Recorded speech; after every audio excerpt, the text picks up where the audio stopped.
Hello, everybody. Welcome back to the P-LotPodcast. John here, joined once again by the main man himself, Michael Angelillo. Michael, how you doing, Bud? How was vacation? You feel rested? I feel whimsical coming back from Whimsical. from Epic Universe and Universal Studios in Orlando. That's definitely a whimsical trip. The inner child and the current self. Very, very happy and joyous place. Very good time. Nice to, getting away from this freezing, frigid weather to go to it was in like the 60s is really as high as it got, mid to upper 60s, and that felt like a dream. It was really, really nice. Um, but back to the cold, back to work, and back to this, which is a positive. This is fun. This is enjoyable. So Yeah, it really does feel like every single day that goes by, and sports some wise, there's just annoying. It's just annoying. yeah, this is so I've had a trend now that dates back to 2021 where I go on vacation, I go away, and something just pretty terrible happens. Back in 2021, I went to Mexico with my friends for a boys' trip, and that happened to go through games uh, three, no, four, five, and six of or excuse me, games four and five of the Sixers Hawks series. So that was a bit of a disaster. Fast forward to next summer when I'm in Italy with my sister and my grandmother, and Bryce breaks his face on the fastball from uh, uh, Blake Snell. I want to say, was it the one Snell hit him in the face? Who hit him in the face first? Cabrera I or think it was Cabrera hit him in the face. well, I know Snell hit him too. Let's see. I think Snell hit him in the elbow. No, Cabrera Cabrera hit him in the face in 2021. That's right, and he still won the MVP. Blake Snell hit him in the face in 2022. I remember that because I remember an MLB TV going to bed before going to bed, watching some Phillies Padres action out in San Diego. So Bryce got hit in the face. Um, I'm sure something bad happened at some other excursions I've gone on, and then this one, I'm away, and Paul George gets suspended for violating the NBA's drug policy. Still don't know what drug it was, if it was a PED, if it was a mental relaxer, if it was like an opiate, God forbid. Like, we don't know, but regardless, suspended 25 games, which is unfortunate. We'll talk about that a little bit later. But yeah, we're back. So hopefully things should stable out a little bit. But like you said, John, not a day goes by where something bad or irritating or annoying occurs. And it's been no exception for the weekend. specifically. Yeah, yeah. So let's start with something that isn't directly Phillies related, but it is baseball related, and I guess Phillies adjacent. Um, Eugenio Suarez signs a 1-year, $15 million deal reunion with the with the Cincinnati Reds, team he came up with after some brief time in Detroit. He really started to take off while in Cincinnati in his career, and now he's back there on a 1-year prove-it deal. Um, and it brought me to the question to ask you and some others: would you rather have Eugenio Suarez for 1 year, 15 million, or Alec, or excuse me, Eugenio Suarez plus some sort of return for Alec Boehm, or Alec Boehm at about 10 million for 1 year as well. And you see both sides to it. You see pros and cons of each side, but it is, I think, most fans would probably agree at this point, due to just years of frustration, they'd rather take the guy that's got a shot to hit 40 home runs versus the guy that has peaked at 20, and happens to be 6'5". So It's interesting. It's it's not to say it's a guarantee. This is more to say that the Phillies were definitely pretty content with their lineup after the Bichette contract fell. That was pretty much to the extent that they were willing to shake things up, it appears. And after that fell through, they were very much content with where they were at with offensive side of things. So I don't even know if this was really an option for them. I think all the talks about it was more just hypothetical and things that would make sense potentially, but it's not something that the Phillies actually seriously explored. Yeah, it really yeah. The reason why I didn't explore it is because Eugenio Suarez, according to Jeff Passan, will be taking most of his at bats with Cincinnati in the DH spot. If the Phillies let Schwarber go for any reason, Suarez would have been a very good replacement, I think, at DH. Mhm. Um, Gives you a lot of the similar power. Like, they both can hit a lot of home runs. Kyle obviously hits way more. But that's kind of the problem when you have like first base and DH kind of already occupied, that it does limit you in other positions because teams just don't let good infielders walk in free agency. Like that's why I think they went big on Bo Bichette. Yeah, I mean, because Saw Glaber Torres get a big contract.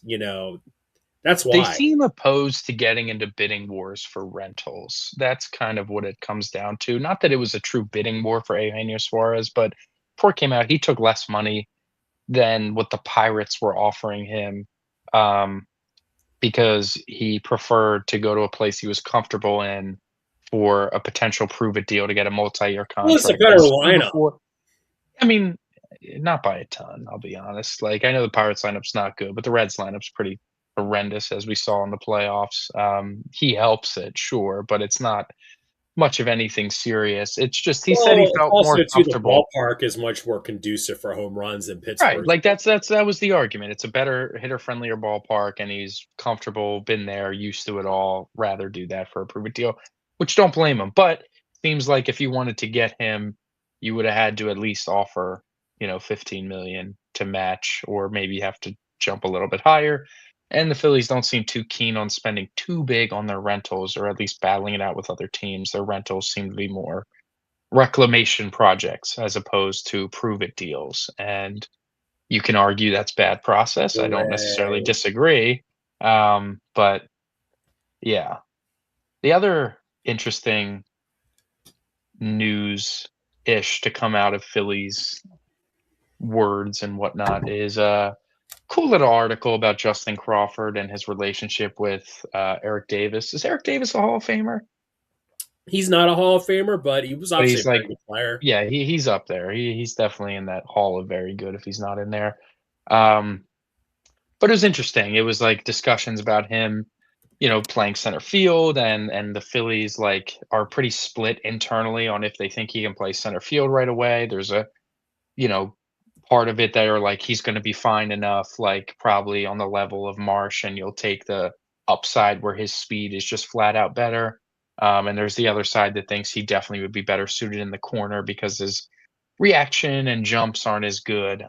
But it's something he's definitely working on. He's been working on it a lot with Eric Davis in the offseason over the last year or so. And yeah, that's something that is encouraging. I mean, obviously, our focus on him is definitely going to be more offensively driven. We won't really care as much about the center field defense if they hit that Yelich potential that we all are hoping that we see. But just a cool little nugget to kind of lean into the Phillies roundups coming back soon as we approach the spring. I did not know Eric Davis won the home run derby, but he Huh, did. I could believe that. Yeah. So just like doing these, I feel like we're gonna progressively complain, and then we'll just go to the Eagles with tonight. Let's just go to the Sixers. So a couple things. One, Josh Harris. Nah, I'm not gonna get into that. I think Mm, everyone knows that he should be yeah. thrown under the prison if what from what he's yes, like very like publicly flogged is another. Well, anyway. All right. And that's just about them again. Like, so, all right. There's a lot going on with the Sixers right now. So, um, the $50 million a year role player podcast being Uh, Paul George. uh, I don't Well, want to. he's a role player, Michael. It's I know, but we're framing it in a way, and hey, it's fair. This isn't a good thing that happened. No matter how you slice it, he should know better. tested But positive for a banned substance. The NBA has not announced it. He said it has to do with mental health. Um, I don't know if like there are medications, drugs that you can take that are on the banned list that aren't performance enhancers, full stop. And there's also ones that you can reach out to the NBA and get approval to take if like deemed necessary. And like he just didn't take those steps, and that's something that I think is, and that's if it's the case, or if it was some sort of PED or recovery thing. Like, I thought it regardless, was like a recovery thing because of all. we don't know. So there's it's not totally fair to speculate, but whatever it is, it's something that he either should have not taken at all, or something that he should have sought approval for from the league before taking it. But unfortunately, he tests positive, and he's knocked 25 games, 25 of at the time the remaining 35 games, which it really blows, I have to say, because the Sixers starting five of or five-man unit of Maxey, Edgecombe, Paul George, Dominic Barlow, and Joel Embiid has like the fifth highest net rating or sixth highest net rating in the NBA. So it's a lineup that's been very effective. Paul George has been very effective for this team. Um, More than just, like, scoring, even though he had the big outburst against Milwaukee with 9 threes, but it's his defense and his just basketball sense, his rebounding, and just the passing, the connecting passing, all that sort of stuff has been such a nice thing to have. It's one of those you think about like Tobias and how all those little things were just not at a high NBA level. And Paul George is one of those guys that was just like born to play basketball, born to play in the NBA. He's always in the right spot. The instincts are on point at all times. And it's nice to have. It really has been. And it really is a shame that this has happened because it feels like they were kind of settling into some sort of groove and rhythm just ahead of the trade deadline. But unfortunately, this is a hit, which in some ways could be argued to be a blessing in disguise. It really depend on what they do at the trade deadline in a couple days, but I think it is fair to say that it is definitely more of a negative thing because it now puts them in a situation where they are about equidistant from the like 4 seed as they are the play in. And you know, it was very reasonable to believe they could have gone on a little heater and put themselves in contention for a top 2, top 3 seed in the Eastern Conference, but now it is probably equally likely that they could go in a bit of a rut without Paul George and potentially put themselves in the play-in, and all of a sudden you're playing not meaningless, but unnecessary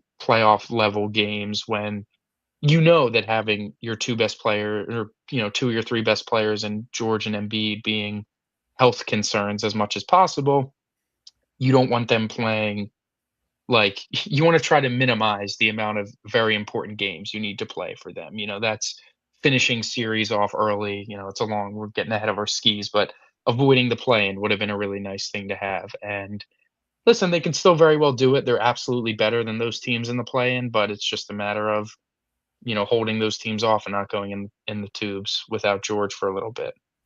Yeah, I mean, is Paul George still eligible for the playoffs? Right? This is Yeah, I think that's only a baseball thing, but yeah. I was just about to say. So this isn't like baseball where he's, but it does feel and like I don't know, maybe him sitting 25 games, letting him heal mhm, more, work out. I mean, hopefully he comes back in like better shape than going into it too, because he has had an injury designation for a while. Um, mhm. I don't want to gut here and be like, oh, he makes $50 million. How could he not get this drug cleared with the league Mhm, first? I mean, it does feel like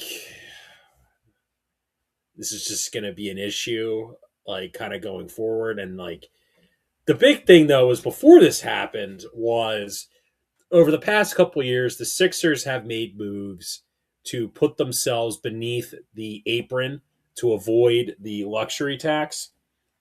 And dude, I think with this suspension, I think they avoid it now. mhm. I saw someone joke. Well, they don't avoid it, but they makes it a lot easier. They were around, like, 7 million they had to shave off to get under the tax, which it's tough because, Sixers Adam, who's probably, like, I would say the best journalist in the city at this point, like, no one works harder than that guy, at putting together articles. Like, he put together an article today that outlined all the tax stuff, outlined all the picks that they have that they could possibly trade, and came up with literally over 40 possible candidates they could acquire at the trade deadline with serious um, rationale behind it. So shout out Sixers Adam for sure. But he laid it out that there were about 7 million. They were about 7 million they had to shave off to get under the tax, which is just money. Like, it's not like a first or second apron punishment where they're losing draft picks. It's literally just money. It doesn't affect anything else other than basketball. Like, it doesn't affect any basketball stuff. But with Paul George getting suspended now, the Sixers are going to receive $5.9 million of tax credit. So that number cuts all the way down to like a hair over, like a little over a million or so. So it is going to be significantly I'm easier. so happy that Josh Harris can save money. Yeah, it's going to be a lot easier for them to get under with, like, say, or whatever it's trading, like maybe Eric Gordon and Drummond, and that'll be enough with the money that you take in from other players to get yourself under the tax if you so desire. Like, not for nothing, they're at a real opportunity here where they can definitely improve the team with the players while also getting under the tax how you want to. It's not one or the other this time around. You can absolutely have the best of both worlds.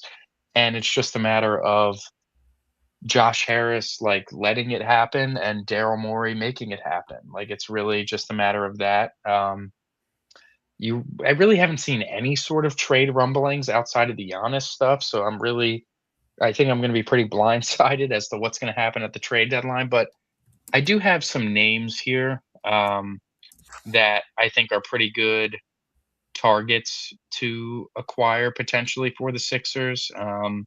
You have one's a backup center that I think will be very helpful. One is a wing that I think will be very helpful, and then one is, um, well, another wing as well. So the first name up is Day'Ron Sharp, a young center from the Brooklyn Nets that would, I think, help a lot with. It's basically like a kind of a better version of what Adem Bona provides you, where it's still good rim protection the way Bona does, but it's just a better just a better basketball player. Like, you watch Bona play, and it's no secret how athletic he is and his great ability to block shots and whatnot. It's off the charts, but he's got like bad hands. He's got bad touch around the rim at times, and those are things he's working on. He's gotten better at, but it's something that it's like he's in there to protect the rim, and that's almost it. Like, he can go up and get a big rebound, but he's not very fundamentally sound at, like, boxing out without fouling and those sort of things. Where um, Day'Ron Sharp is definitely nice. He has a team option next year, and the analysis on him, elite backup center, and if the Sixers are interested in bolstering their rotation at the 5 behind Embiid, their best bet is trading for Nets 24-year-old backup big. Sharp is a stellar rebounder and a very good passer for a center. While he's not much of a shooter, he's an efficient play finisher around the rim. He's a total bargain on this contract, and while Brooklyn could ask for a first-round pick, it's difficult to see a team meeting that price point, so the Sixers could potentially use salary filler and maybe he's one of like Justin Edwards or one of their handful. They have a bunch of second round picks that they can maybe throw at it and get a guy like that. And that would be something really helpful because I think trading Drummond makes way too much sense for this team. While Drummond's a good rebounder, he's pretty much a turnstile at this point when it comes to rim protection. He's really fallen off from the beginning of the year, protecting the rim. So when he's out there, you're really just taking his rebounds, but that's about it. Like teams are scoring on him at will around the rim. So this would be a definite improvement there when you think about, the days where Embiid doesn't play, or if you just want a different look than Bona, he would be a better player than that. Bona can still develop and get better, but it would just be an improvement. And, we're entering the days of old of we're plus 10 with Embiid on the floor and like they're minus 7 without him on the floor and you're sweating out finishes.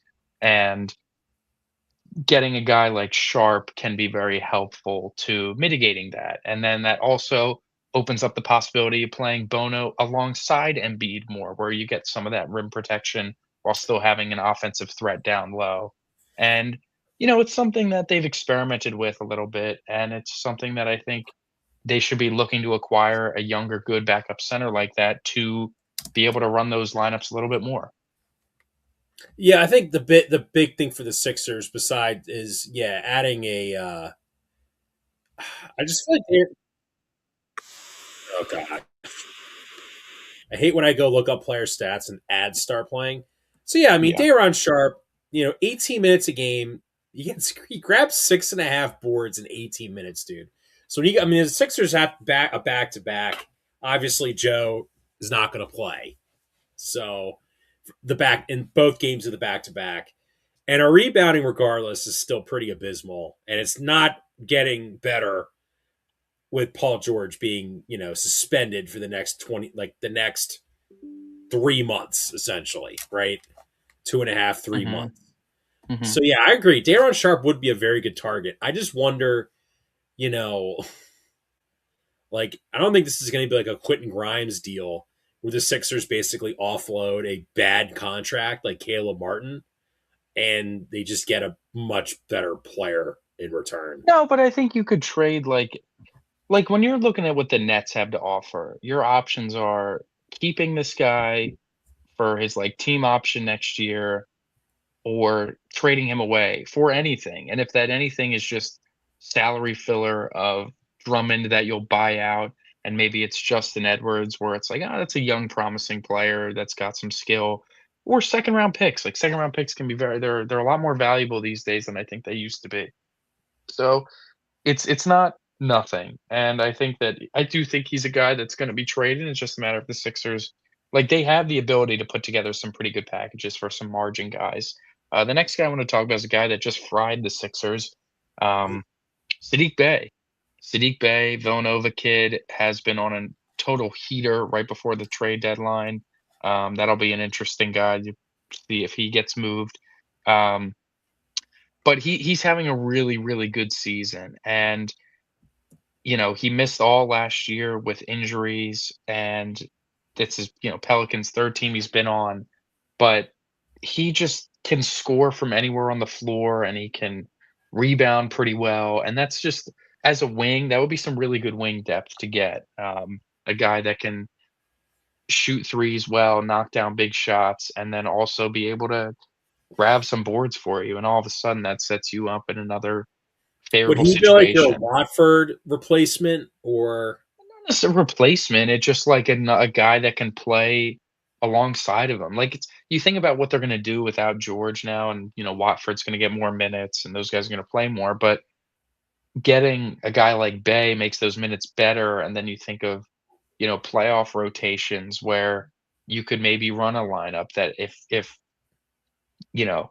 you're struggling shooting an offense and you wanna run Maxey, Edgecombe, or McCain, one of those, options of a backcourt with George and Embiid, and we've been seeing Oubre in those spots, and Oubre's having a really nice year, but I think a guy like Sadiq Bey is a little more reliable of an offensive threat, where if you need some offense, that could be a person to turn to and trust a little bit more than, Kelly Oubre, who can definitely be a little more inconsistent, so and then the last guy that was brought up was, Justin Champagne.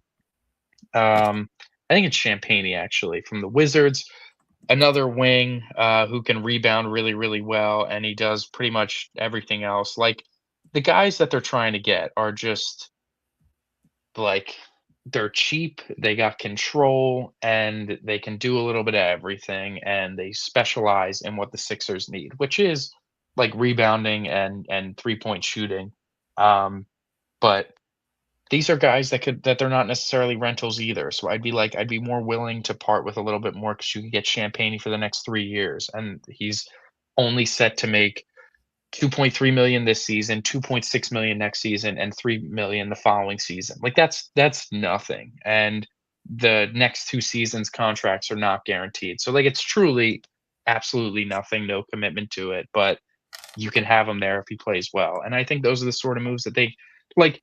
Those are moves that are frugal and also really help your team. So there really is no excuse for the Sixers to be super content at the trade deadline. I know I've said it before that they have a lot of the pieces they could need, but as time has gone on, some of their warts have really came to fruition and showed up a little bit, and rebounding is the biggest one. Um, where you can make legitimate improvements without breaking the bank, or it's not breaking the bank, but without, costing like Bobby Wagner some extra millions or something like that. Like it's really something that you can have the best of both worlds. You can get under the tax, you can get better players because you have like 3 players on your team that just don't play that are on like guaranteed normal contracts of Drummond and Lowry and Eric Gordon. And Lowry, obviously, for leadership purposes, is definitely not getting moved. But guys like Gordon and Drummond, you can definitely afford to move off those guys. And with those 2 contracts, save up to like 7 million alone. So there are there are things to be done, and I really hope they do things because obviously we know that it is like, it's you can only count your lucky stars and knock on wood about the health of how well Embiid's been playing and how healthy he's been. That definitely deserves a lot of praise. He's been on a great heater, in January, and he's continued it on, and hopefully he continues again tonight. But things are really coming together. Embiid's playing incredibly, obviously. Edgecomb's having a great rookie campaign. Maxi's been shooting better as of late. And what's also super encouraging is Jared McCain. I was at the Sixers Bucks game when McCain lit up for 5 threes, and they got blown out by the Hornets on last Monday. And McCain was like a plus 6 in a game where they lost by like 30. And it was nice to see that he built some confidence into that game, carried it over into the Bucks game where he drilled 5 threes, and he just hit 4 threes the other night against New Orleans. So it's nice to see that his stroke is coming back and his confidence is beaming. The team is really happy for him. The players are really happy for him. So that's a like we've talked about ad nauseum the fact that the Sixers have struggled to get role players that are able to really take over games. You think about all these eras of them making the playoffs, and the only games where you can be like, wow, you can point to a role player and say they stepped up, had a crazy game, and they won the game because of it. I think of the play-in game with Nicholas Batum against the Miami Heat, where he went crazy, had like 6 threes, and like Seth Curry in game 6 or whatever it was, in the Hawks series. And it's like, besides that, Redick had a couple moments here and there, but you haven't even had guys like even Mike Scott. He never had a game where he went crazy. Niang like showed you a Regional little bit. manager. Right. Like D'Anthony Melton had an opportunity to, but he missed all his big threes against the Celtics. And it's like you absolutely have the caliber of players that range from Quentin Grimes to Kelly Oubre to, like Trendon Watford to all the way up to Yeah, Jared geez, McCain and man. I mean, I think the Edgecombe. perfect example of a guy. He's a starter, but he is like a role player on the Knicks. Like Josh Hart, just like playing out of his mind two Right, years and ago. it's like you have guys that are just better offensive players than that. Like, we can very easily visualize them winning a playoff game because Jared McCain hit 5 threes, and it's like, "Wow, that was awesome, that was needed, that was Exactly. huge." Yeah, it's like it's almost like the best comp I have for like role players and how important they are in the NBA is like to explain to people that aren't huge basketball fans, Mhm. is like in baseball, when you have like a Edmundo Sosa, for example, that can come Mhm. off the bench, or like your bullpen. Like no one thinks about the bullpen until Even like just like your 8 hitter, like in a lineup that hits like yeah, or like 3 eight. hits That's in a a good playoff comp. game, you know? Like it's Yeah, something that is massive, and it's not expected, but it's almost needed to go on these runs. It's very, very rare that you see teams in the NBA and really any sport, but especially the NBA, go on championship runs where your boy Miguel Rojas hitting time home run the World Series it's Game 7. exactly, like, we're not seeing a we're not gonna see any playoff run where, like, Embiid and Maxey score 35 a game every single game and don't do it. Like, the closest thing you saw to that was, like, LeBron and Kyrie in the 2016 Cavs, where, like, they really did a pretty hard carry job the entire time, and, were matching each other's 40 pieces in playoff games, and it's like, that is something that is very rare to happen where yes, if Embiid and Maxey have a bad series, they are definitely going to lose, like, no doubt about it, but a game where Paul George can rip off 6 threes and we're like, "Holy shit, Paul George, thank you so much," or, Edgecombe hits 3 threes in the 4th quarter, and it's like, "Oh my god," or Grimes has, you know, 3 threes to get them out of a rut in a quarter, like, stuff like that, they finally, it seems like, have players that are able to do that. They just gotta shore up their issues, and they're gonna be in a position where they absolutely have one of, if not the highest ceiling in the Eastern Conference with the just raw talent and ability that they have and just kinda shoring up the depth to make it really all come together and give themselves a serious shot, and especially what is a very weak Eastern Conference. You just wanna be able to take advantage of a year where Halliburton's out all year and Tatum's out all year, and it's like, I don't care. No one's gonna care that those guys weren't around if they still rose to the occasion and showed up and made the plays and grinded out and won games and went on a playoff run. So, we're all hoping that happens.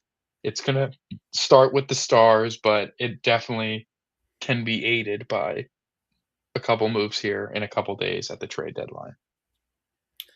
Well, Michael, we've been putting it all off long enough. So the Flyers had their annual carnival for Flyers charities, and that's not one. And I've been to a few of those. I know you've definitely been to some as well. Maybe I don't know if I've ever been to the carnival. Maybe once. I've been to a couple events like that though, yes. It's a great time for the players to connect with the fans. And Mhm. shocker, Matvey Michkov have one of the longest lines that the press, like the guys that cover the team, said they've ever seen since like Mhm. Lindros. Yeah, when you're going that far back, it's definitely Like maybe special. Yager the one year he was here because he's like I mean, like to think Giroux had a nice long line Giroux in his probably would always day, have the longest lines. Like, like Richards, well, but the Flyers, there's a disconnect. I'm guessing it's inadvertently. I would imagine so, where the team brass and the coach are not on the same page. So, I mean, you summarize it for me, Michael. Like that Tockett thinks the Flyers are like a contending team and they should use all their assets to build a contending team, or Yeah, I mean, like there's just a massive disconnect, and it's top to bottom really on where they stand, and who believes what. Like they've called it a retool. Briere called it a rebuild. Tockett's saying we got a bunch of pieces here that we can work with. All this sort of stuff. There isn't a central message, and it's just a disconnect, and it's disjointed, and that's like those are the traits of a dysfunctional franchise, and it's really what the Flyers have been for quite some time now, and it just feels like they kind of keep digging themselves into a deeper and deeper and deeper hole as time goes on, and like that's really upsetting. It's really frustrating. You look at like Michkov, for example, and the way that Taka answers questions about him, and it's clear there's some sort of issue there. There's some sort of weird disdain or like there's like some sort of ego thing that he doesn't like getting blamed for things or whatever. And people have gone back to his days in Vancouver, and the media keep asking him questions about Elias Pettersson, who obviously was like the cream of the crop player over there, and his struggles and asking about him all the time. And he's like, God, every question's about him. Why can't we? What are we doing here? And it feels like that same sort of thing is coming over with Michkov. And he was on whatever podcast, like Fly Sports, whatever, and the guy asked whoever I Bill forget his Matz. name, Bill Matz, asked a very, very professional, very nice way of like, the fans. There's definitely some frustration. Michkov only played 10 minutes the other night. What can he do to earn more trust and play more minutes from you? And like the immediate response was like, what do you think? Like, how many minutes do you think he should be playing? Do you think he should just be playing more? And it's like, whoa, whoa, whoa, whoa, whoa, whoa. The question was, what can he do better to get more minutes? Because shocker, man, he's the most exciting player we've had in here since Giroux came up over 15 years ago. And God forbid the Giroux fans are wasn't even excited half to as have him. good as Michkov is now at their same ages. No, like Michkov is like So truly yeah, when you were on special. vacation, when Zach, friend of the show, Zach co-hosted in your place, we were talking. We had the same. This is before the carnival, obviously, Yeah. but I pulled up like Nathan McKinnon's stats. I'm like, it's gonna be probably be 3 or 4 years before Mitchkov can become like a 100 point a year player, because that's just kind of how normally it is. Like Bedard's kind of on the same spot. Like Bedard's probably going to have a monster season next year when the Blackhawks actually put more pieces around him Hmm. and he's healthy. And then is obviously him being healthy definitely plays a part in that. But it's like you brought up before. It's like they're skipping like 2 or 3 steps, and the fans are upset because it's like no one knows what they're doing, and it's like you're just sick of it. Like it's an embarrassment, really. Sorry to mean to cut you off. I just No, you're fine, man. It's just frustrating. Like Taki giving that answer where it's like it's defensive. And again, not to say to blindly throw him out there and play 20 minutes and hope the best, like, he's perfect, can't make any mistakes, but it feel like it's the way that he gets talked about. And I feel like when we're talking about the future of the franchise, the face of the franchise of the future, and you're talking about him like he's some fat slob that, you know, needs to learn to play the game the right way instead of like being excited about him or whatever. It's just very frustrating. Like Noah Cates has been struggling for a while. And it's like the Gordon Ramsay meme on how he is on Hell's Kitchen versus MasterChef Junior.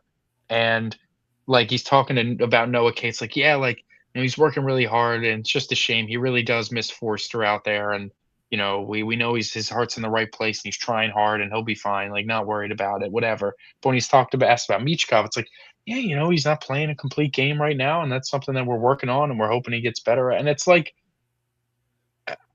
you're talking about a guy with that's like your culture bottom six forward guy with all this like care for the world or whatever. But when you're talking about a star that we're supposed to be nurturing and developing, you're talking about him like he's some, like, lazy bum. Like, we all forget that Michkov should still be playing in Russia right now. Like, he had 3 full years left, and it only took a year for him to get over here, and we should be counting our lucky stars that he is over here, and we had some excitement in that building, and like the heavy criticism for him not being like a complete player and holding it against him. Like, what good is it if he ever plays 10 minutes a night? Why is he doing that? You'd almost be better off just playing him in the AHL for 20 minutes a game if you're going to be playing him 10 minutes up here. did you. Well, it's funny is that you brought up a good point because Bill Matz said the same thing the day before Mhm. he interviewed Torts.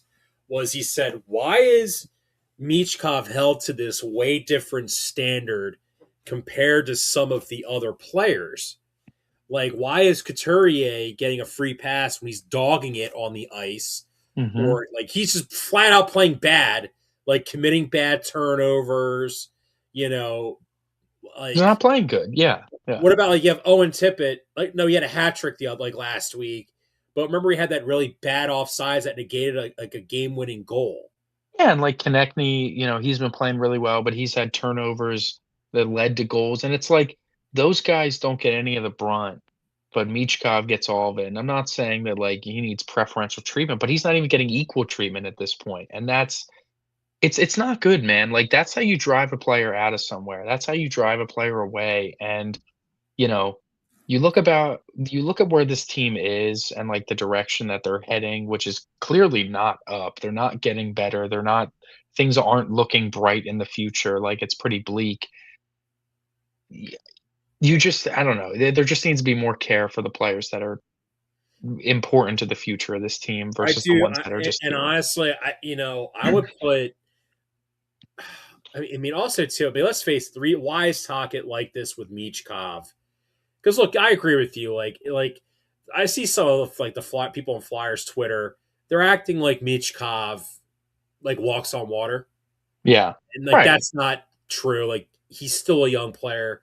He's still going to make mistakes, Mhm. and like the whole showing up to camp in shape. It's like, oh, why is D'Lo getting more? Delorier getting more minutes than Michkov. Oh, he showed up to camp in shape. Yeah, he's also like a A caveman, goon. like out there swinging a club. Right. Like okay, and like he should be showing up in shape so he could be so he can be employed.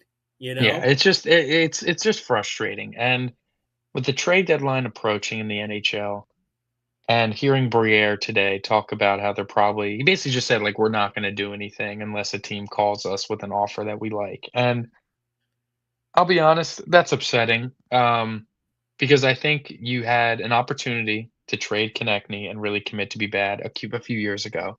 You didn't do it, you gave him the extension, okay.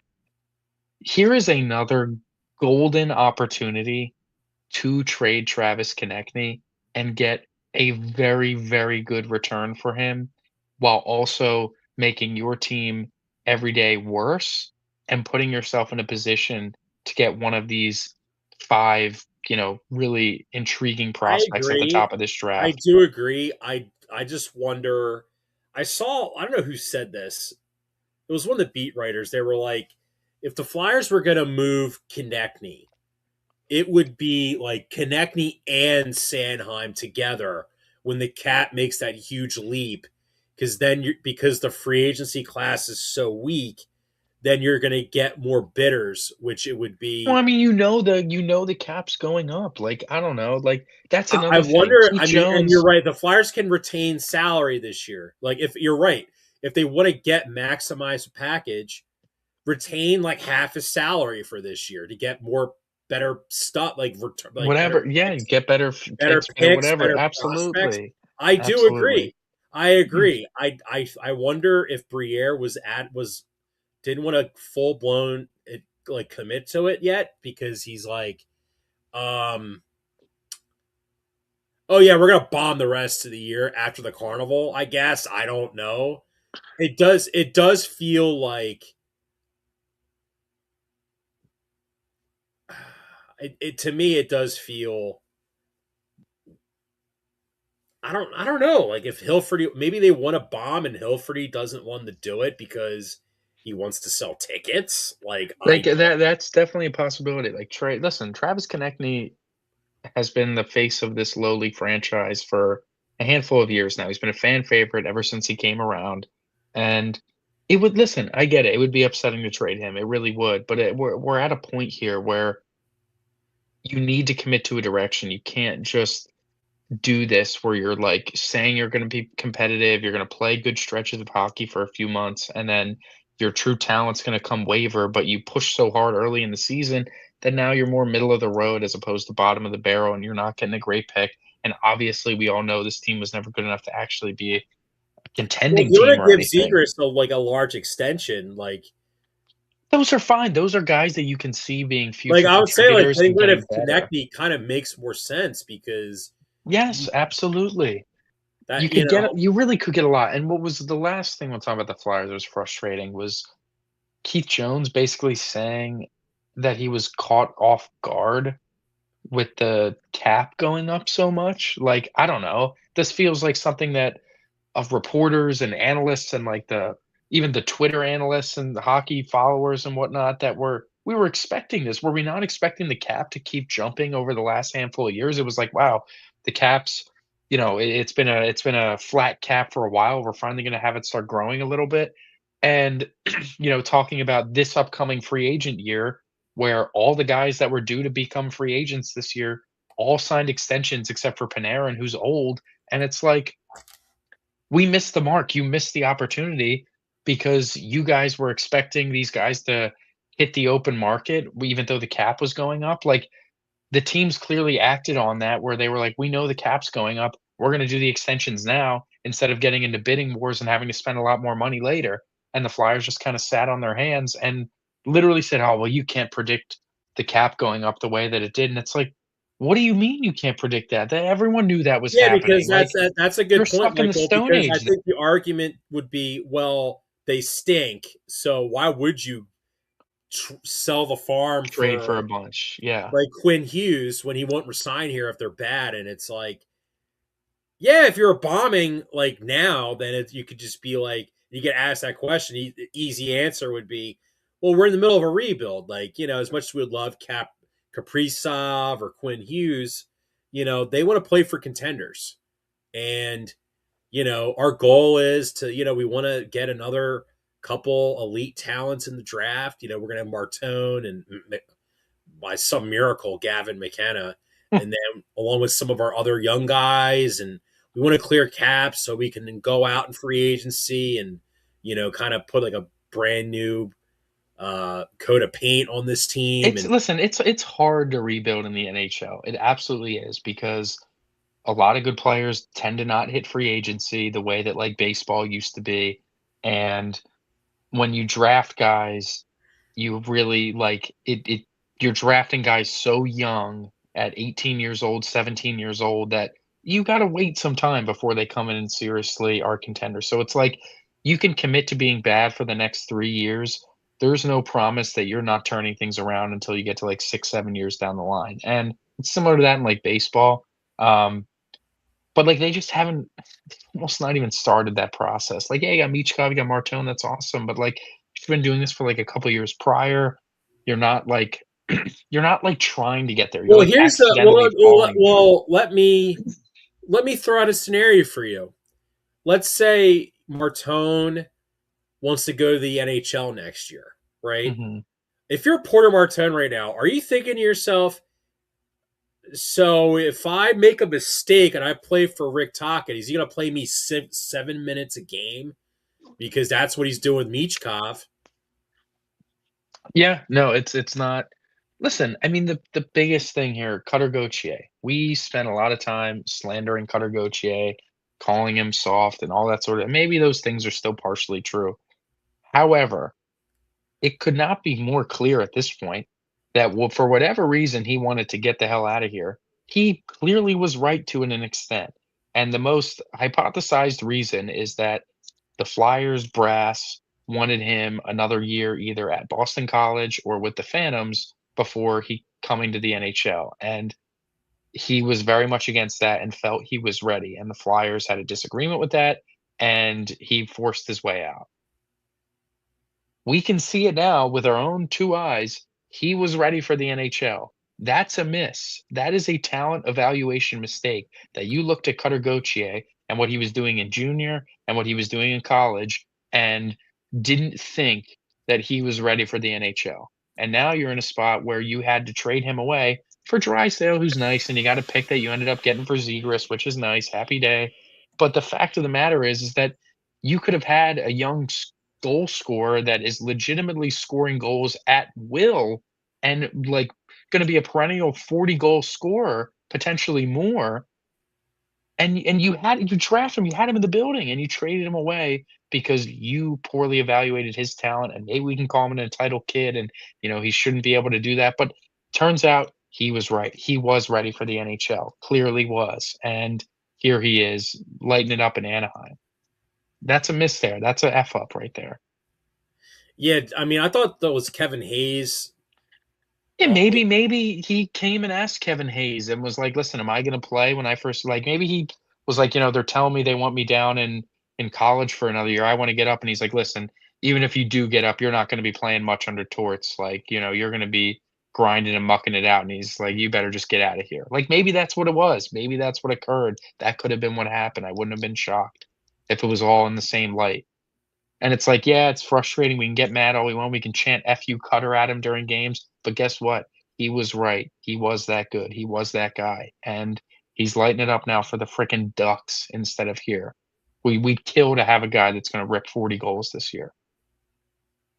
Yeah, to me, yeah, I think, if you asked me 2 weeks ago, is Rick Taka going to last only 1 year with the Flyers? I would have put that at like 2% chance of happening. Mhm. But considering all the yapping Rick Tockett's doing and how, listen, in Philadelphia, like, we don't, when the coach is the one talking the most, going all these podcasts, going on like, yapping about like trying to duck accountability as the coach. When he's Mhm. Michael, he's the highest paid coach in the NHL. He's the highest paid coach in the NHL. And he's acting like it's almost like he's intentionally trying to get fired. It's really bizarre because I remember hearing stuff out of him over the late summer, I guess, where it was like the players seem happier, the players seem looser. He was glowingly positive talking about Michkov. I'm like, wow, he's There's busting a it video hard, of him working on Michkov with one timers. right? Like all this sort of stuff that seems great, and it's like he's turned heel almost, where like he's abrasive. He's a lot more abrasive. He's a lot more egotistical now, the way he talks about things, and it's like, what what the hell happened? What happened to the I point think where it honestly, fell apart? I honestly, if I were to take a stab at what's happening, is that I think upper management wants him to play these young guys, and he's basically throwing a fit. Like, I'm going to throw out a name to you. This is Mhm. before my time and definitely before your time. Like your dad knows who this guy is, and our cousin Joe knows who this guy is. His name's Mike Keenan. Rick Tocchet played for Mike Keenan. Yeah, My way or the highway. I don't want to be told what to do. I'm the coach. Kind of like almost like I would say Napoleon's complex, where because that's like pertains to people who are very short. But like Mike Keenan was trying to tell Wayne Gretzky how to play hockey. Like that's how right, egotistical he was, right? right. You're telling Wayne Gretzky, the the greatest player in hockey history, still the greatest player in hockey history, how to play hockey.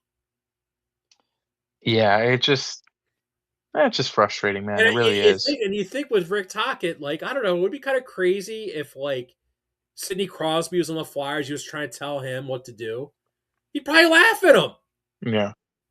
It's upsetting, it's frustrating because, we wanna watch good hockey, man, we've gone a while without it. I like, as spoiled as I am with, like, the Eagles and whatnot, like, the Flyers, my lifetime has been like the dark ages of what Flyers hockey has been. I got a cup run very early in my lifetime, and it's been bleak ever since, where this franchise used to be, in the highest regard of NHL lore. It used to be the class of the NHL, and it was like, man, it's only really a shame they only got 2 cups and couldn't win anything, but the Flyers are always good. They're always in the mix. They're always going to the cup. They're always in the, conference finals, whatever it's called. It's like all that stuff. And now it's just like they're a laughing stock. They're a joke. It's like they're the Jets. Like they're really just nothing. They're a whole massive nothing burger, and it's really upsetting. It really, really, really is upsetting because like that's how you lose fandom. Like that's how you go generations of Philadelphians and Philadelphia sports fans that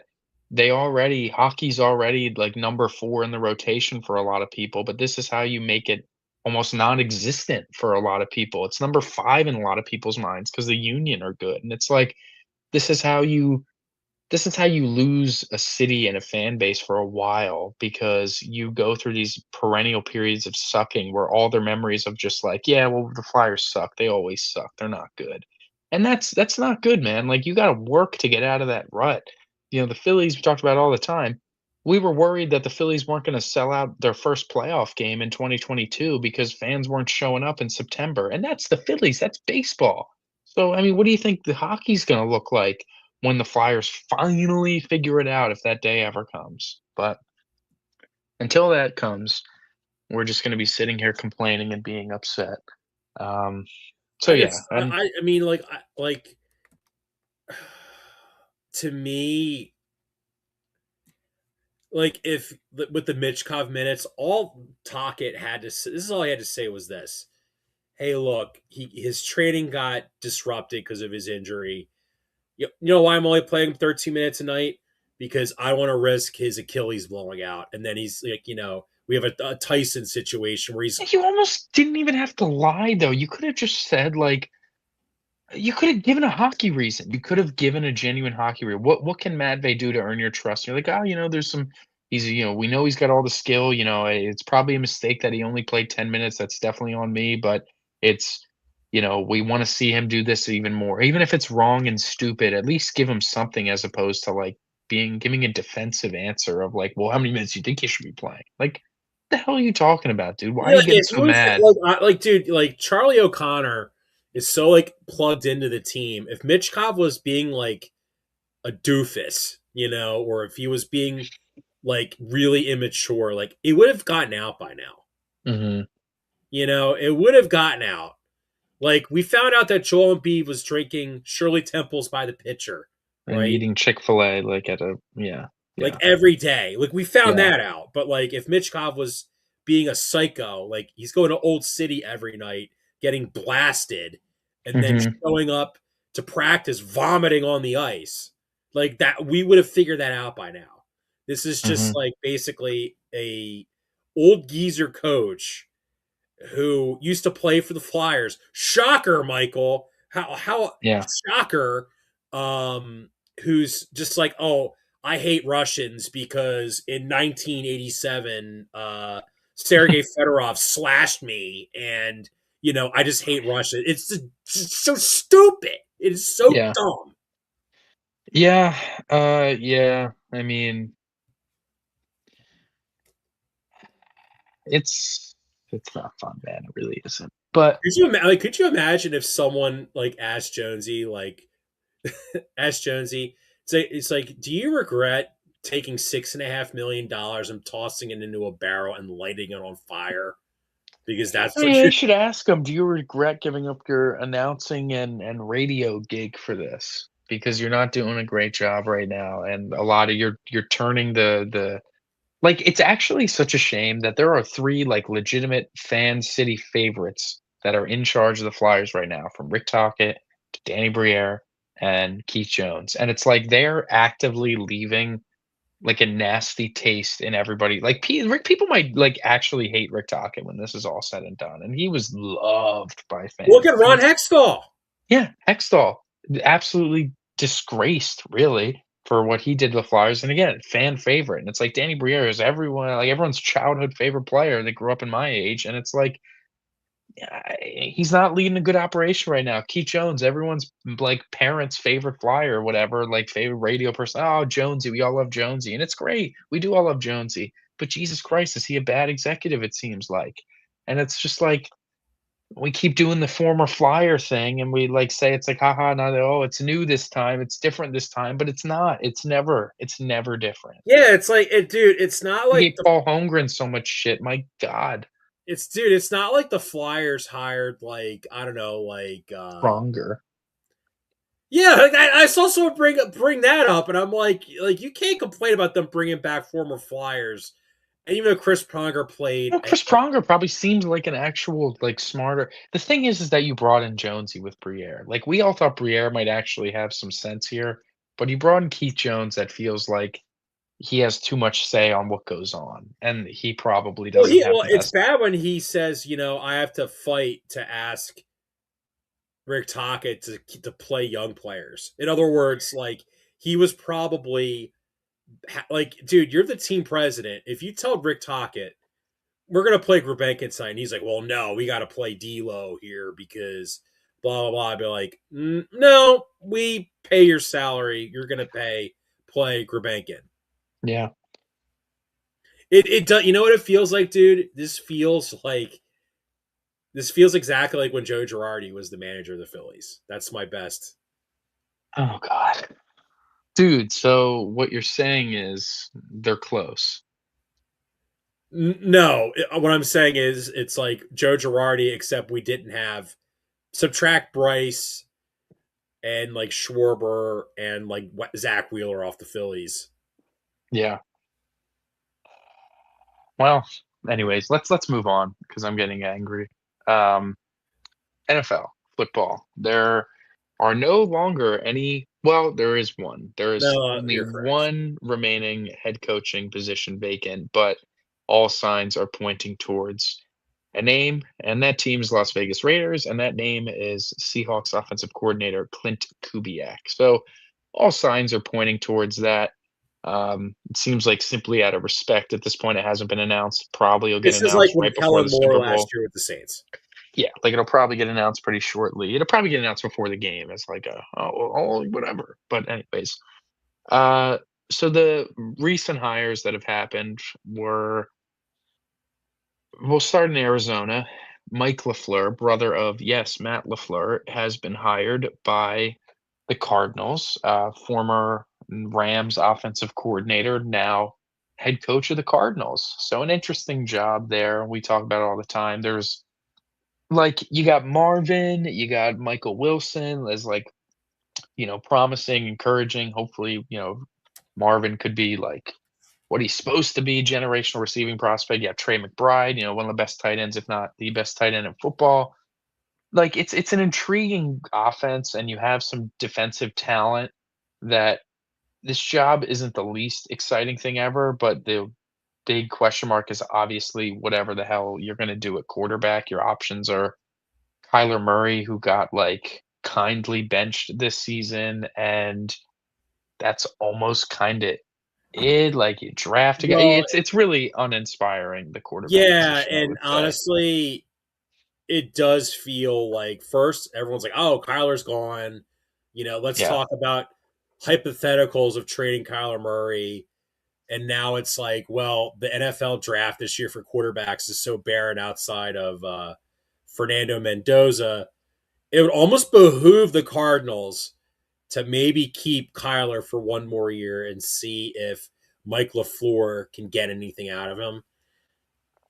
Yeah, Because I agree. that's why you hired him, is to have him, Figure you it know, out. Like, it's you think about the perfect not perfect, but a very similar comp to this is Liam Cohen going to the Jags, where it's like Trevor Lawrence was a pretty comfortable question mark entering this season on, this is a big year for him where if he doesn't play well, Liam Cohen's probably going to be able to get whoever his guy is to be the next quarterback in there and get Lawrence out of there if it doesn't work out. And obviously, Lawrence had a great year. Didn't have an amazing playoff game, but he had a really nice season. And if I'm a Jags fan, I'd feel pretty confident with him going into next season. So yeah, maybe this is a situation where Mike LaFleur gets Kyler back looking to, 2021 Kyler when he was in MVP talks, and it's like, okay, there's like that's what we were looking for, and we feel comfortable moving forward. So overall, I think it's a nice hire. I don't, I think it's I want to say almost like inoffensive, where it's like you take the offensive coordinator for the league's like best offense, and you just kind of hope it works out. One of the best offenses, just hope it works out, and I think it's a decent practice. It definitely feels like an upgrade over Gannon, but yeah, we'll the see. Cardinals are definitely going to be in the market of drafting a quarterback next year when there's going to be like way more way better QB prospects. Or maybe I saw that Garrett Nussmeyer played very Mhm. well at the Senior Bowl. He's not going to be a first round pick, but he could be like a Tyler Shuck. They He could be a yeah. Shuckish like QB prospect where he goes in the second round and when he gets picked, everyone's going to be like, "Oh, this is where Tyler Shuck was picked," and look what he Yeah. did for the Saints last year. Like you're going to hear that a million Yeah. times. Yeah. But I thought that was a good hire. Yeah. It feels like they got just such bigger issues than the head coach at this point. It would be kind of Um, funny if his brother got fired by the Packers and like he got hired before his yeah, brother. that'd be interesting, but did not happen.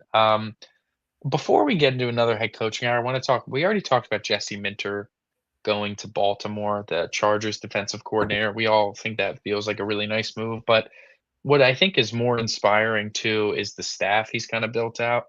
Getting one of the Eagles candidates for their OC job, Declan Doyle, former Bears um, offensive coordinator, where he'll get play calling duties over in Baltimore, and Anthony Weaver as their defensive coordinator. And that feels like a really strong staff. I have to be honest. Like Baltimore, as much as we give them crap for certain things, I think a lot of the crap we've assigned to them had a lot to do with John Harbaugh. And this is one of those moments where it makes you kind of take a step back, zoom out, and be like, the Ravens are really a well ran organization. And these are the sort of moves that, you know, good teams and good organizations make. Like you run into a nightmare season, you got injuries all over the place, coaching message isn't getting through, you got all these rumors coming out of problems, and it's like, all right, we need to stabilize this operation. You go bring in one of the hottest defensive minds who's going to bring in also some of the hottest offensive minds to go along with the coaching staff, and you still got Lamar, and you got to hope to nail a couple drafts here and there because you don't want to end up like the Chiefs. And you know, I just wanted to give a little shout out to the staff that Minter's been building out there in Baltimore. Yeah, the big thing with Declan Doyle is obviously the creativity. You saw like some of Caleb scrambling. Is Lamar going to get back to scrambling more? Probably not because of his injuries that he's had. You want to obviously maximize his passing, but obviously the big thing for Baltimore is going to be you look at the ground game that the Lions and then obviously the Bears when Ben Johnson moved over. I think the big question of Baltimore is going to be, the ageless wonder Derrick Henry. Can he handle another big load of carries? Hmm. Or are we going to see, or do we think Baltimore, with a lot of free agent running backs that are going to be available, are they going to spend some money on another running back? And they're going to be like, okay, Derek's going to get 15 carries and Brees Hall gets 15 carries. I'm just throwing out a name, Yeah, but yeah. No, I hear you. It's Javante Williams is going to get 15 carries. Yeah, yeah. So nice moves there out in Baltimore. The next head coaching hire, I don't think we talked about it because it hadn't happened yet. Joe Brady to the Buffalo Bills. I'll The say it meme of the now. old man wearing a like plaid shirt and he's holding up the same exact plaid shirt in the picture. Yes, yes, I do. That's what this.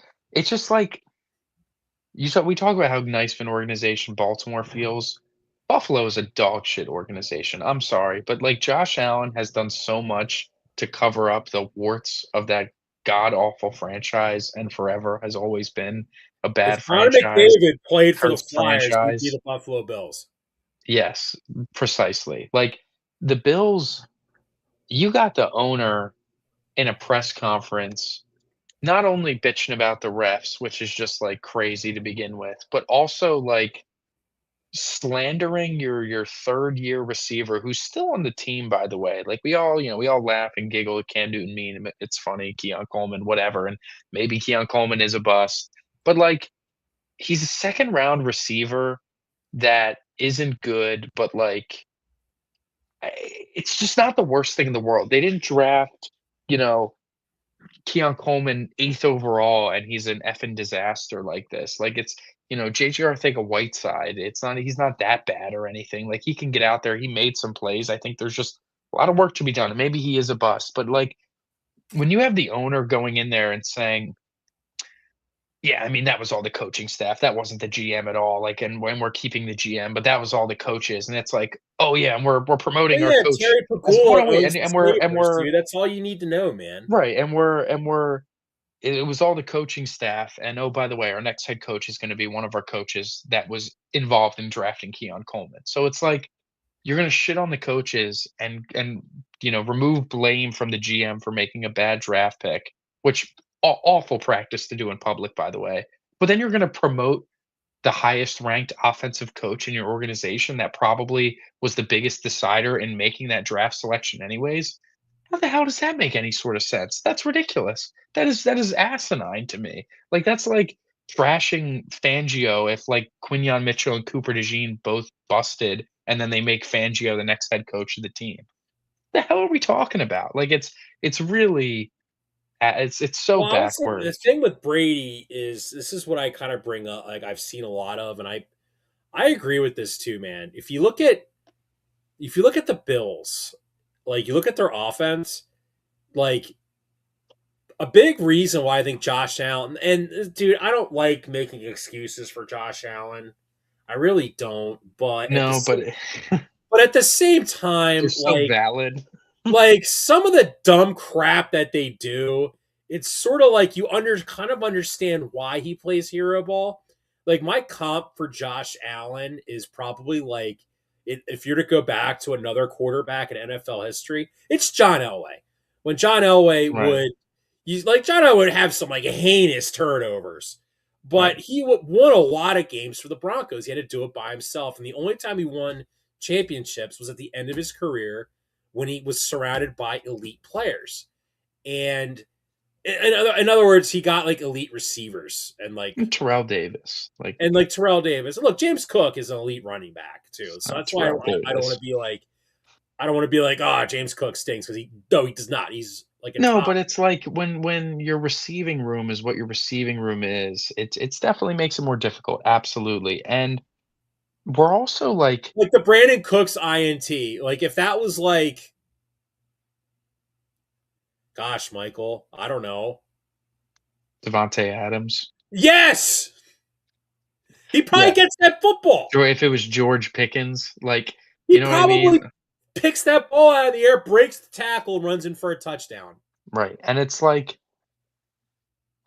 it's just the Bills are there is very good reason to believe that they're gonna have another bad draft because we talked about it. They are a bad drafting team. They've drafted 2 Pro Well, it's because they Bowlers lost since their getting genius Josh GM, Allen. their genius assistant GM, Joe Shane to the Giants. But Michael, I think Joe Shane's a bad GM too. But when you look at the Giants draft picks lately, like they've been They blow the drafting. Bills draft picks out of the water. And Yeah, granted, you're picking higher in the draft, but still, you drafted 2 Pro dude, Bowlers Tyrone since Tracy would be like the Bills' like third or fourth best draft pick in since like since Allen got drafted. yeah. Absolutely, absolutely, and it's not Like it's really bad. Guys They're like another Tyler bad Newbin, like Tyler Newbin's a good player.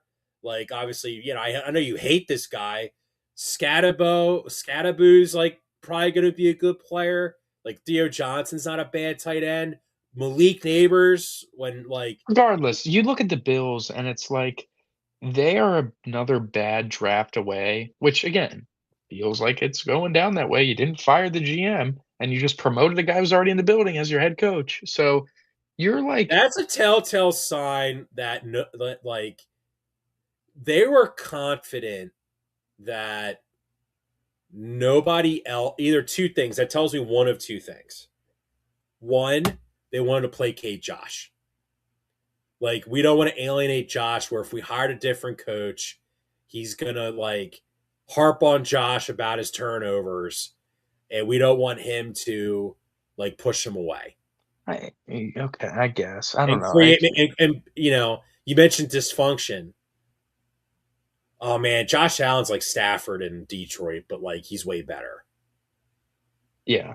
Because it kind of is like that, isn't it? It's better than that's much better than that, I'll be honest. I think we revisionist history Stafford sometimes a Oh little no, bit. they were Like, bad, but it's like it's I mean, sort of Josh like Allen is, he's like much better. like Josh Allen will never win a Super Bowl in Buffalo. Probably like they would not with this regime, it feels like. And what's unfortunate is that like they are going down the Chiefs path where a few bad drafts in a row and your players aren't panning out, and all of a sudden the one score game luck isn't going your way, and you miss the playoffs. They were going to miss the playoffs regardless Mahomes got hurt or not. Like that was a fact. They were missing the playoffs. And it's like you are a few bad drafts away from being in a position where you can't just let Josh Allen fix everything and make everything better to make the playoffs again. He's won a ton of games. They put up a lot of points. So have the Chiefs. And eventually, between bad offensive coordinators and bad talent, it literally became too much for arguably one of the greatest quarterback of all time to to overcome it. And like, Josh Allen missing a few weeks is like a death sentence for the Bills at this point, and again, a lot of teams are like that, but they have like 0 hope on a week-to-week basis if Allen isn't gonna be playing, and if isn't playing at a super high level. So again, down year from Josh Allen, injured year from Josh Allen, or the stank just gets too big, and all of a sudden you're gonna be missing the playoffs. The Patriots have a ton of cap space to get better, and they're already in the Super Bowl. You missed your opportunity, definitely. You had a golden opportunity. You had plenty of time to go actually win a Super Bowl, and you didn't take advantage of your shitty division. And now your division is no longer you have a team to duke it out with every year and slug it out with where yeah, 12 wins might not be enough to win a division any given year like it used to be.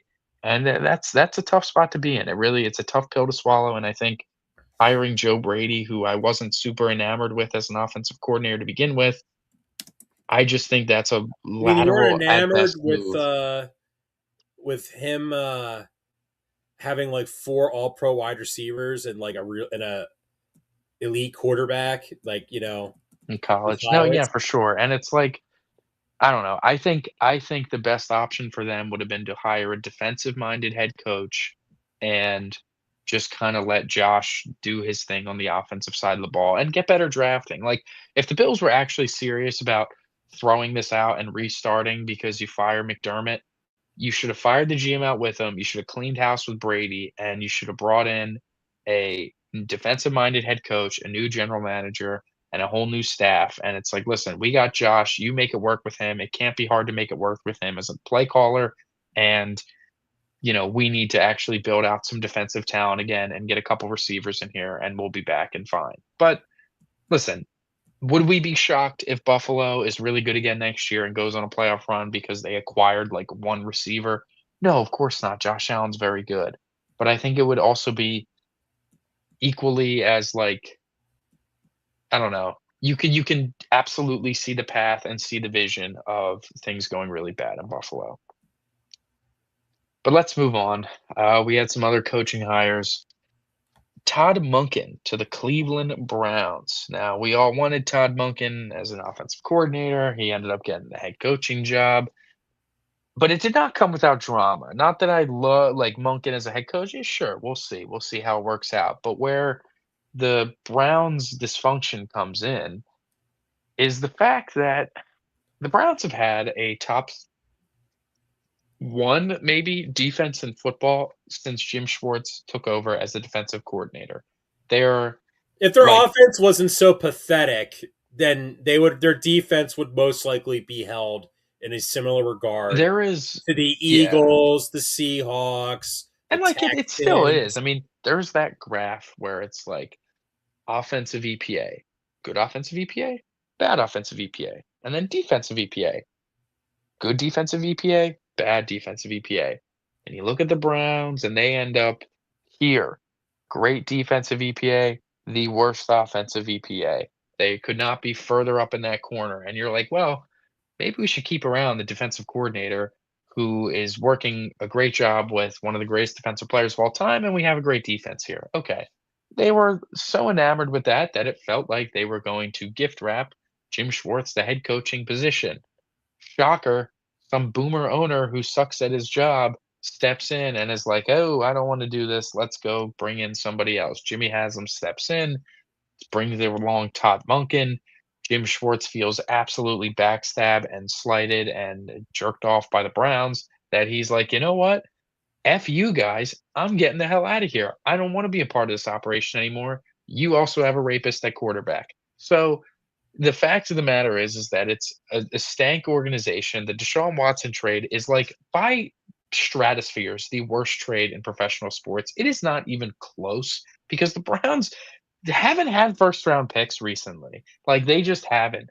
And you when you go years without first round picks because you traded like all this draft capital and gave the largest guaranteed contract in NFL history to a guy who's like legitimately evil, what do you expect is going to happen? It's not a desirable head coaching location. It's not a place anyone wants to go. You are really going to feel it because you haven't been able to acquire talent at the high end of the draft, and you haven't been able to attract players who want to come there because you have a guy who all those things I said about him, he also sucks. He also is bad at playing quarterback. Deshaun Watson, on top of being a horrible person, on top of having an impossible contract to get rid of, on top of all the draft capital you already gave up for him, he also sucks when he's in there. You don't even want him playing when he is healthy. Yeah, as soon So, as he basically as soon as he got the bag, was like, I'm out. I mean, it's all of it, and it's like now we're sitting here, and you let the one good coach that you had in the building go because he like stormed out because you backstabbed him or whatever, and now you're totally screwed. Like the Browns will always be the Browns and will forever be the Well, Browns. and you know what? This we're not ready to get into the Eagles yet. I'm going to save that name Jim Schwartz for later.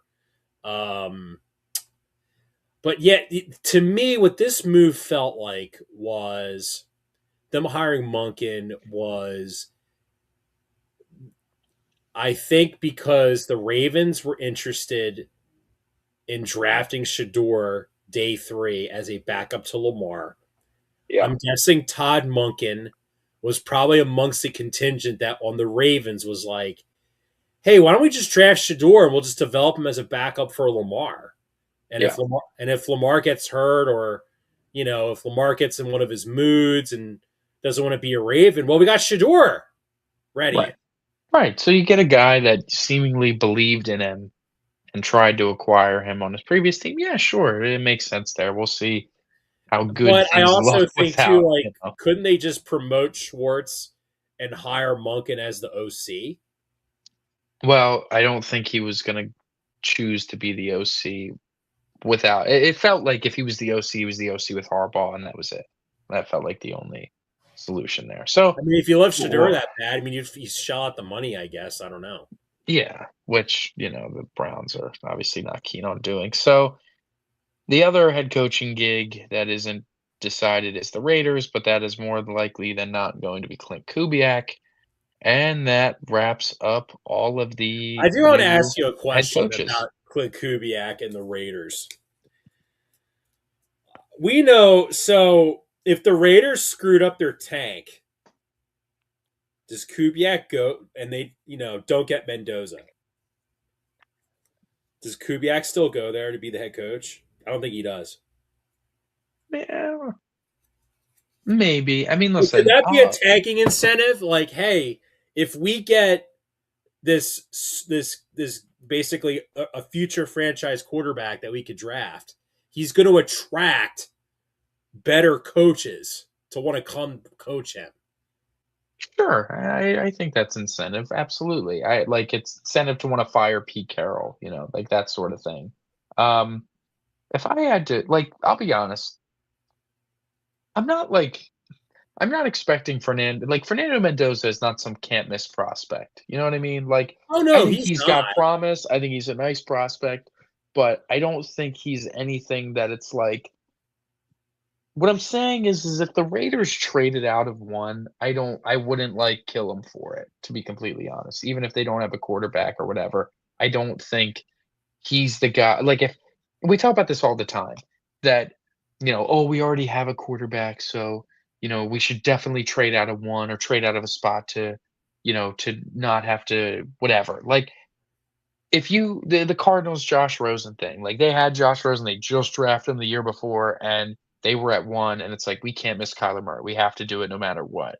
I don't think Mendoza is one of those guys where it's like if you're not sold on him upstairs like Brady and all the Raiders front office brass, if you're not sold on Mendoza, I don't think you have to take him absolutely. You know what I mean? I think you can definitely trade out of it, but I will say they probably do take him, and I think it takes him a couple years to get to a spot where he can be useful. Maybe he turns into like Goff or whatever, and that's a productive quarterback for a I think long he's more time. mobile than Goff. I think it's I do like think we forget Goff used to run a little bit, and then he got I decapitated was by Richard Sherman. I was gonna say like Remember that on Thursday night? He oh got absolutely oh blown up by Richard Sherman his like rookie year, second year, and that was the end of Jared Goff being mobile. But no, I would say like Mendoza like I don't know, man. Like he kind of is gonna be like the film rat, like listen, man. Like Alex Smith, maybe. I Probably think got he's got better arm strength, better arm arm talent. talent. I think Yeah. it's like I don't know. Oh, I had Darnold who was basically semi broken, and now we could win the Super Bowl with him. To like, okay, this guy has more promise than Darnold does. You know, I think Darnold was a better prospect. well, I mean, I think it. I mean, for what it Darnold for, definitely was a better prospect than um, Yeah, I remember when Darnold was coming out. It was like, "You can't miss Sam Darnold. Oh my god, Sam Darnold, all the arm talent well, he ever." barely didn't play. He didn't play a whole lot. Yeah, but he showed all the It things would you be need to like see. honestly, like Darnold coming out would be like if Arch came out this year into the draft. I wanna look at Sam Darnold draft. I'm look at some scouting He was reports 20 on years Darnold. old when he came out in the draft. Sam Darnold's 28 years old. He's been in the NFL for 8 or 9 years. Let's see. I just wanna read a quick little grade, production score. Um, right now, Sam Darnold's taking blah, blah, this crap. The high school All-American in Orange County, Offensive Player of the Year in high school. Also excelled at baseball, basketball. Darnold redshirted in 2015 behind Cody Kessler and Max Brown. Brown ended up transferring to Pitt as he saw the mature, pro-sized, strong arm, and accurate Sam Darnold take his job. Played in all 13 games, starting the final 9, completing 67% of his passes, through over 3,000 yards, 31 touchdowns, 9 picks. Darnold has the athleticism to make plays with his feet. He was voted first team All Pac-12 by coaches. Um, scouts worry about his ball security. At the end of the day, Darnold has NFL size, arm strength, accuracy, pocket mobility, poise, and field reading capability. His windup is an eyesore, but he has the velocity to mitigate additional release time. While Darnold has mental toughness and talent to start tomorrow, early sideline seasoning could help him better process coverages in an attempt to eliminate future picks. Darnold has all the tools to thrive in any system and doesn't have to be perfect, doesn't have to have perfect protection to succeed. His floor is a solid starter, but he has the ceiling to be one of the top tier quarterbacks in the game. NFL comparison, Andrew Luck. Yeah, that's a Pretty high little. prospect. Well, he also Dude, so he like was this was in the like NFC Championship game, man. He was awesome. I do think Got to give Darnold his flowers, man. He deserves them. no, I'm not trying to trash Sam Darnold. I'm just saying like you know whooping up on the in the Pac-12 in its dying days, and then you go to the NFL. Well, I do put a lot of stock in how a lot of these quarterbacks how they do against elite level competition where they need to make plays to win games. Cough cough 9, cough cough handoff merchant, cough hmm cough 10 passes a game sucks in the NFL. yeah. Um, you know, I mean, like he plays well against other guys who are going to be NFL players. That's a very big deal. You Yeah, know, no, for sure. It's an intriguing prospect. But let's get to what we talk about, the Eagles. Let's move to the Eagles. do An you want to get offensive the coordinator. bad out of the way first, or do you want to talk about the good? I mean, I guess we can talk Let's just get this out of Fangio. the way. So Vic Fangio is pondering retirement, and as I hinted earlier, reportedly the Eagles wanted to bring back Jonathan Gannon when Vic they try where or Jim Schwartz, which look I think you and I can both agree. Yeah, Jim Schwartz got cooked by the GOAT in our first Super Bowl win, but I mean, that was 10 years ago at that this was point. 10 years ago, and our number one corner was Jalen Mills. I think this is I now a look little at different. Jim Schwartz and it's like, And I don't know. Jim Schwartz could get potentially Miles Garrett or Max Crosby to want to come here. Yeah, I don't love his like scheme fit to be interesting here, whatever. It is a little Fangio. Regardless, hopefully Fangio doesn't retire. If he does, I think we're in some deep shit. Apparently, he's still mulling it over. I don't think he's going to retire at this point. I think he knows that would be kind of effed up. Um, so I think he is gonna chill for at least this season and finish it out. If you're mulling over retirement for a couple of years, probably this is the last one. I'd like to think he could have gone out on top after a Super Bowl. Wanted to get a chance to run it back. Maybe he stays for the length of some of the Georgia kids because he's like, wants to help them grow and has the connection to them. Um, but we'll see. We will see. Hopefully he stays. I do think he does, but it's definitely non-zero he retires, so that's a little worrisome. But the real thing I wanted to talk about, offensive coordinator, has been decided. Sean Mannion, former backup quarterback in the NFL, played as recently as 2023, was the Green Bay Packers quarterback coach, gets a lot of credit for some Jordan Love development, gets a lot of credit for some Malik Willis development as a backup as well. Um, you know, didn't call plays in the NFL, has one game called from the East West Bowl that we'll talk about in a second, some tendencies. But alas, someone from the Shanahan, McVay, LaFleur tree, someone from that we've been hammering and clamoring for getting one of those guys and having that offense and having that style of play because it's put it as it is. An offense that really hasn't been figured out yet. Like truly, those 3 coaches, Shanahan, McVay, and LaFleur are always in the mix. They're always in and around the NFC Championship game. Shanahan especially, like, even with the roster, felt like a season from hell from the 49ers, but they were 1 win away from being the 1 seed in the NFC.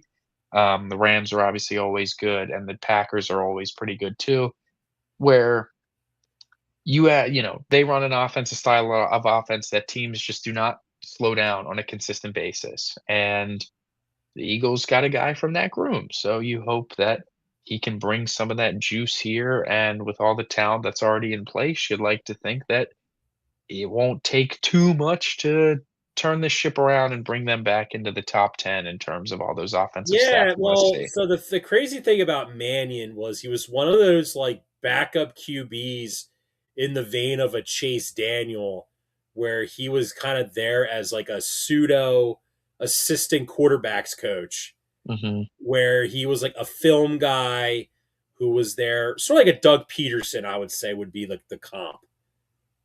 Yeah. I know you're not happy with me saying that name. I I'm just mean, I guess. well, like he's like a career backup Yeah. who I mean, that's what all these coaches end up like being. Davis Webb is what I'm saying. Like Davis Webb. You see, Frank Reich, like all these guys are well, there. like Davis Webb went from like almost beating the Eagles in 2022 to going to Denver, and now he's going to be like a head coach in 2027, Right. basically. Like, like they fired Joe like Sean Payton fired Joe Lombardi. I'm going to assume Davis Webb is now the OC in Denver. I'm Yeah, he assuming. just got promoted officially today. Yeah, yes. So that's why they probably fired Joe Lombardi because I think Peyton. It's like, oh well, Joe Lombardi's been around forever. Whatever. I want the young gun, the guy Mhm. that's been working with Bo. the last couple years, and steady. Yeah, regardless, we're losing the I know. I'm just we're saying, getting like off it's topic. like this is the trend, and the Eagles Yeah. want the Eagles are an organization when there's a trend, they don't want to be like the last team to get in on it, like the Phillies with analytics, the Flyers with like All right, everything we're getting else. depressing. We're getting depressing. Like, This is good I news. guess Let's what I'm just say. saying is like because the Eagles are the only competently run organization in Philadelphia, this is what they're trying to do. Like, I'm Yeah, trying to yeah. explain why they would go with an inexperienced coach. I did read though when Mannion tried to apply for a different position 2 years ago that he asked um, Mike LaFleur, who he's friends with, because they worked together, I think, with the Rams when he was a backup on the Rams, um, to like prepare for the interview. And LaFleur was so impressed by him, he offered him a job. Like he basically created a job so he could hire him. Right. It's pretty cool. That's pretty interesting. It's one of those like, student of the games that you feel like is like you said, you're gonna be a head coach pretty soon. These head coaches are getting younger and younger, and it doesn't feel like he's an exception, if he leads a top 10 offense. And when you get down to like scheme wise and what it'll be interesting to see if he's actually an impact or if it's Sirianni's offense that he has to run or if it's his own offense is like the differences the Packers and the Eagles have been over the years. The Eagles, we all, heard it nauseum at this point, how many hitches they run. They run so many hitches. They don't run crossers. They run hitches, hitches, hitches. Packers don't run a lot of hitches. They run a lot of out routes and they run a lot of crossing routes. And they run a lot of quick, easy button plays. And that's like something that we've talked about the Eagles not doing good at. Like hitches, yeah, they can be easy button plays, but when they're too predictable, they're not easy button anymore. Um, and the play calling experience we do have from Sean Mannion is the East West Bowl, um, where he coached and called plays and had about a week to install a game plan. And you saw trends that were very similar of that of the Packers and the Rams and the 49ers, where a lot of under center, a lot of like heavy run packages. When they're under center, they run it 70% of the time, but it plays really well off their bootleg play action passes and the play action dig routes over the middle that we see Brock Purdy throw like 7 of a game that complete. Um, the shotgun plays, we see the quick outs and the quick crossers to easy buttons and screens and whatnot. So what I think he'll bring to the table, is obviously I do think a refresh in the offensive side of the ball, and I think it's gonna open up some new personnel. Not saying like, "Oh, this means they're trading AJ Brown," which obviously could happen. I just hope it doesn't. I don't think it will, but we never know. But the big thing that obviously is like destined to change is the tight end room.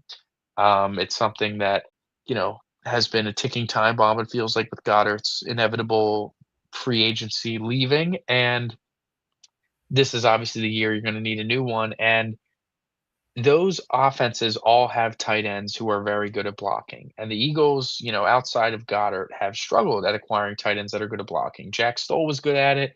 Since he's been gone, Goddard's been the best blocker, and his blocking has, um, you know, regressed every single year over the last handful of seasons. So I expect the new Eagles tight ends to be really, really good at run blocking, great run blockers, because that is it's a key part of those offenses. You watch those offenses and you're like, man, how does that tight end get so open? How's the play action work so well? It's because those tight ends on the field are capable blockers and they're weapons in the running game in that regard. And then teams have to commit to it. And that's when you hit them with the play action and it works really well. So another thing that they used a lot was a fullback. And Van Sumeren getting hurt on the opening kickoff, totally threw out, I think, a lot of the Eagles' desires on how they wanted to use a fullback this season.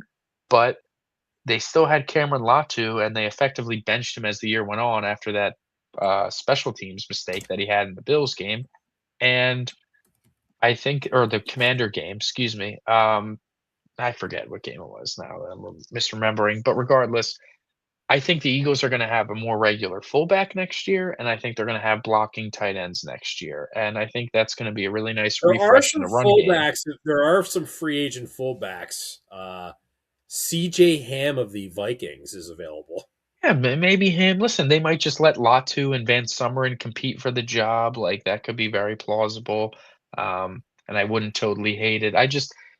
I think we're gonna see like a just a refresh of the offense. We're gonna look a little bit more like everyone else. Like the best way to describe the Eagles offense versus those other offenses are it's like a symphony, you know, every part is every play that is called with deliberation. Every decision is made with a reason. Every play call, there is a reason for it because it's gonna set up something else, because it's gonna keep this defender honest to open up this later in the game, and I know that calling this play this many times is gonna free up this opportunity, and everything works off each other. Everything is cohesive, everything is together, everything is collaborative. And then you look at the Eagles offense on a week to week basis and you see like there's like a running attack and there's a passing attack. And those things are not married, they're not blended. And that's where the predictability comes in. That's where the disjointment comes in. When teams knew the Eagles were running the ball, which it was very obvious when they were struggling. The offensive line was banged up, everything was bad, and they couldn't run the ball effectively. Well, I also keep this in mind too when you talk about the marriage of the two, like run in the past. If you look at like the Niners, even the Rams to a certain extent, like their offensive lines were like okay. The Like Rams offensive line this year was very good. Rams offensive But line this year was very good, but like you look at like the Niners O line, even like dating back for the last several years, besides like Trent Williams, like they didn't really have like it wasn't like the Eagles O line where it's like three Pro Bowlers, you no, know. and even Green Bay's isn't that good, but they still run the ball You effectively, still have you really know? high EPA. Because and a lot of it is because they have the good blocking tight ends. That shit helps a lot, like, it really, really does. It takes a lot of the pressure off the offensive line when you have tight ends that you can rely to make blocks and key blocks. I actually have another point I wanted to bring up about the offense under Manny if they were going to be more Packerish. Um, Obviously, like AJ, it sounds like AJ Brown's going to stay. Like it's like Brandon Graham basically said, like he's going to stay, and that's what I'm just I don't know. Like I hope so, man, I really do. I think he's going to stay at least one more year, and obviously Smitty is going to be here. Mhm. The Packers have we all make fun of the Packers for not having a true number one receiver. But I was talking to a coworker of mine who's a Packers fan, and he was like, "Yeah, it sucks that we just don't have a number one receiver, but it's like the receivers aren't the issue for our team." No, I mean, the big issue was Micah Parsons got hurt Right. for this year's team, But at when you look least. at like that offense, like you look at the Eagles' offense, like do you think like they should maybe like bring back Dotson? Like it's not like I mean, are we going to see like maybe more like if we're going to design these plays where okay, we're gonna design this play that's gonna get like I don't know Darius Cooper like wide open downfield. Maybe, like, it would behoove them to, I think, have more trust in the receivers more than just the top 2 guys, absolutely. Like, do we Um, like in day three early on? Do they draft a wide receiver? Like, I don't know if you have to go that far, but I think that you can just, they talked about, you know, positional coaches now on the offensive side of the ball and, you know, trying to find the perfect blend of Mannion guys and then the guys they already have or whatever, and I think the biggest one is a wide receivers coach. I think Moorhead needs to get out of here because the receivers just flat out, like, we'll be honest, like they underperformed and did a lot of the little things like shit. Like they didn't run super hard routes. They yeah, it's ran my very bad Moorhead's clear out. routes. Yeah. Is he officially out? I hope The he's out. I don't think a word's out. Like I think that's the speculated, belief but is it's not. they want Sean Mannion to bring in some of his own guys. Yeah, and like that's what I'm saying. Like I think he's a guy that definitely needs to be replaced because the receivers they didn't block, they took a lot of penalties, they didn't draw a ton of penalties, and they it would just behoove them to be just to do everything a little bit better. Like they're too prideful to draw pass interferences on downfield plays because they think they can go catch everything. And that's great. I want you to try to catch everything, but sometimes you just need to draw the penalty or at least put on a bit of an acting job a little bit. It would behoove them to run their clear out routes with a little more purpose to help open up other things in the passing game. It would behoove them to put a little bit more effort in blocking. So also that sets up the passing game when you have to worry about AJ or Devontae throwing a nice block to spring a run. Now the play action, they maybe bite on it a little bit harder on the outside. And it's like all of that builds off each other. And that's something that you really hope that a guy like Mannion can bring because, we talk about the Packers receivers, but what are their best traits to talk about? Oh, Christian Watson's an incredible blocker. Christian Watson is he is a ceiling raiser in their run game because of how well he blocks downfield and he can block a linebacker if he needs to. And it's like, I don't need AJ Brown lead blocking or anything like Puka does, but it's like it would just help to have better effort and better ability out of that. And I think a new coach that pushes those sort of things can be better off in that regard. Do you need a good laugh?